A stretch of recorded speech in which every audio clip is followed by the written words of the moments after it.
Homilía del Santo Padre Francisco, pronunciada en la misa celebrada en la capilla de la Casa Santa Marta el jueves 7 de mayo de 2020.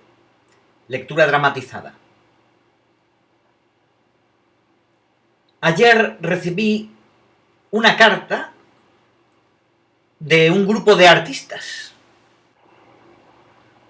Agradecían la oración que hicimos por ellos.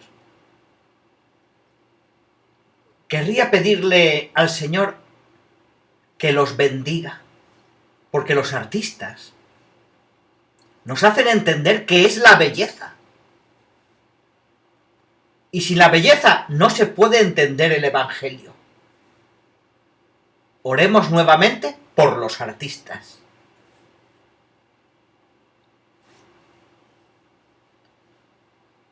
Cuando Pablo fue invitado a hablar en la sinagoga de Antioquía de Pisidia para explicar esta nueva doctrina, es decir, para explicar a Jesús, para proclamar a Jesús,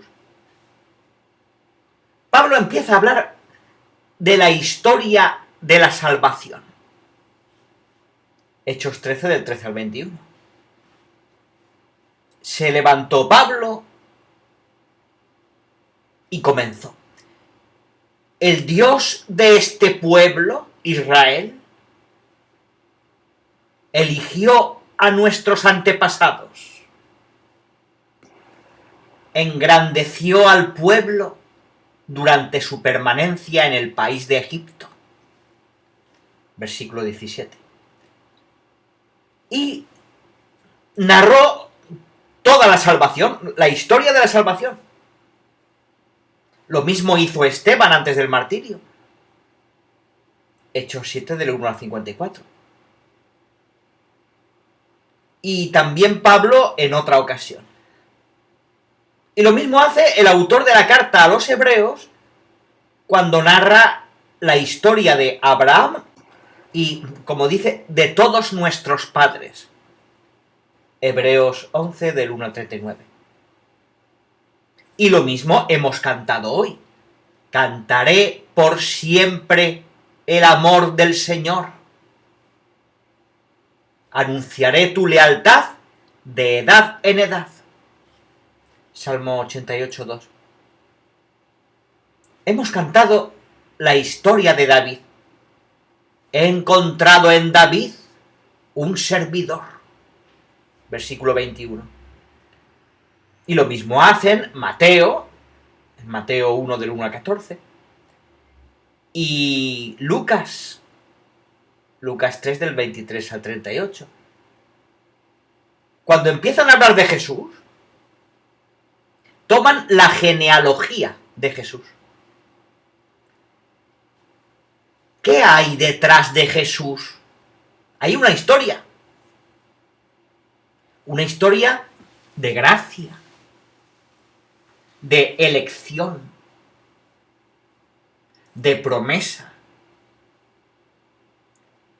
El Señor eligió a Abraham y caminó con su pueblo. Al inicio de la misa, en el canto de entrada, hemos dicho: cuando avanzabas, Señor, delante de tu pueblo y abrías el camino. Y caminabas al lado de tu pueblo, cerca de tu pueblo. Hay una historia de Dios con su pueblo. Por esta razón, cuando se le pide a Pablo que explique el porqué de la fe en Jesucristo, no comienza con Jesucristo. Comienza por la historia. El cristianismo es una doctrina, sí, pero no solo. No es solamente las cosas en las que creemos. Es una historia que trae esta doctrina que es la promesa de Dios, la alianza de Dios, el ser elegidos por Dios. El cristianismo no es solo una ética. Sí, es verdad, tiene principios morales, pero no somos cristianos solo con una visión ética, es mucho más. El cristiano no es de una élite de personas elegidas por la verdad. Ese sentido elitista que continúa en la Iglesia. Por ejemplo, yo soy de esa institución, yo pertenezco a este movimiento que es mejor que el tuyo, a este, al otro. Es un sentimiento elitista.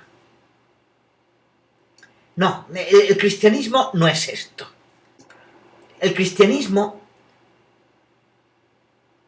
es pertenencia a un pueblo elegido por Dios gratuitamente. Si no tenemos esta conciencia de pertenecer a un pueblo, seremos cristianos ideológicos, con una pequeña doctrina de afirmación de la verdad, con una ética, con una moral, ¿vale? O con una élite.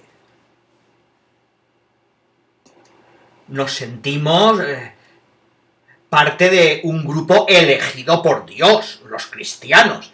Los otros irán al infierno. O si se salvan es por la misericordia de Dios, pero son los descartados. Y así sucesivamente. Si no tenemos conciencia de pertenecer a un pueblo, no somos verdaderos cristianos. Es por esto por lo que Pablo explica a Jesús desde el inicio, desde la pertenencia a un pueblo. Y muchas veces, caemos en estas parcialidades, ya sean dogmáticas, morales o elitistas. El sentimiento de élite es lo que nos hace tanto mal. Y perdernos ese sentimiento de pertenencia al santo pueblo fiel de Dios, al que Dios eligió en Abraham y al que prometió la gran promesa, Jesús, y que lo hizo caminar con esperanza y estableció una alianza con él. Conciencia de pueblo. Me llama siempre la atención ese pasaje del Deuteronomio, creo que es el capítulo 26, cuando dice, una vez al año, cuando vayas a presentar las ofrendas al Señor, las primicias, y cuando tu hijo te pregunte, pero papá, ¿por qué haces esto? No debes decirle, porque Dios lo ha ordenado. No. Éramos un pueblo. Éramos así. Y el Señor nos liberó. Deuteronomio 26 del 1 al 11. Cuenta la historia como lo hizo Pablo, transmitiendo la historia de nuestra salvación. El mismo Señor, en Deuteronomio, aconseja, cuando entres en la tierra que tú no has conquistado, que he conquistado yo, y comas los frutos que tú no has plantado, y habites en las casas que no has construido, en el momento de dar la ofrenda, Deuteronomio 26.1, afirma el famoso credo deuteronómico, mi padre era un arameo errante, bajó a Egipto, Deuteronomio 26.5, residió allí durante 400 años, y luego el Señor lo liberó y lo sacó adelante. Canta la historia, la memoria de pueblo, de ser pueblo.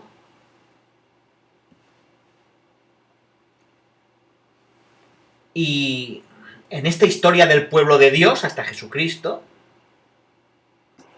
hay santos, pecadores y muchas personas comunes, buenas, con virtudes y pecados.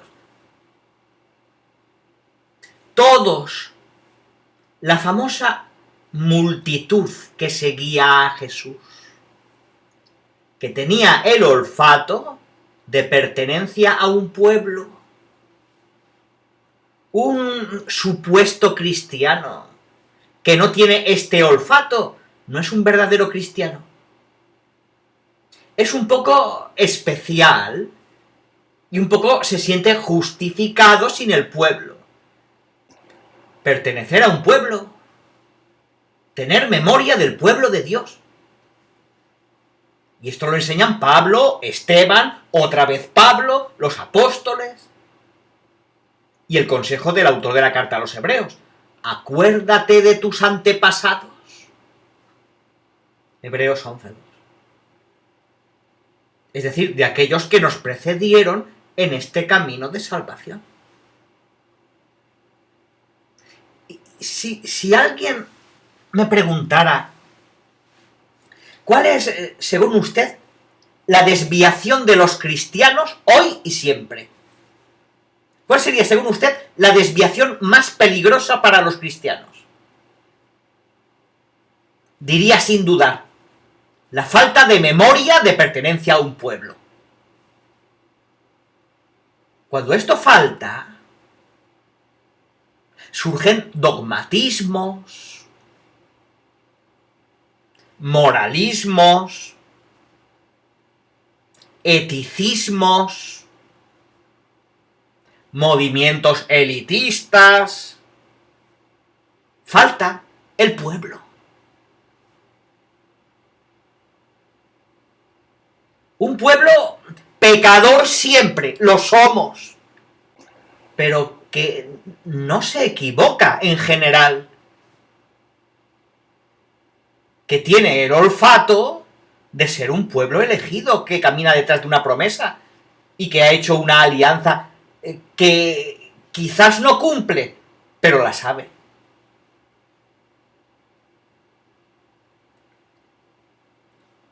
Pedidle al Señor esta conciencia de pueblo,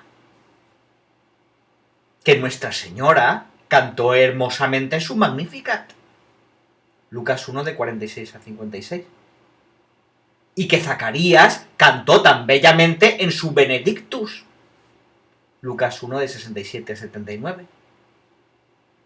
Cánticos que rezamos todos los días, por la mañana y por la tarde. Conciencia de pueblo.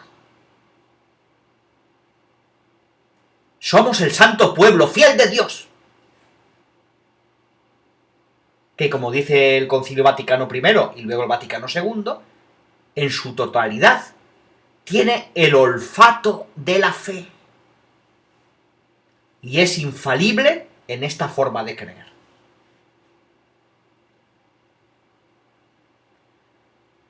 Las personas que no pueden recibir la comunión hacen ahora la comunión espiritual. A tus pies me postro, oh Jesús mío, y te ofrezco el arrepentimiento de mi corazón contrito, que se hunde en la nada ante tu santa presencia. Que adoro en el sacramento de tu amor la inefable Eucaristía y deseo recibirte en la pobre morada que te ofrece mi alma. Esperando la dicha de la comunión sacramental, quiero poseerte en espíritu. Ven a mí, puesto que yo vengo a ti, oh mi Jesús, y que tu amor inflame todo mi ser en la vida y en la muerte. Creo en ti, espero en ti, te amo.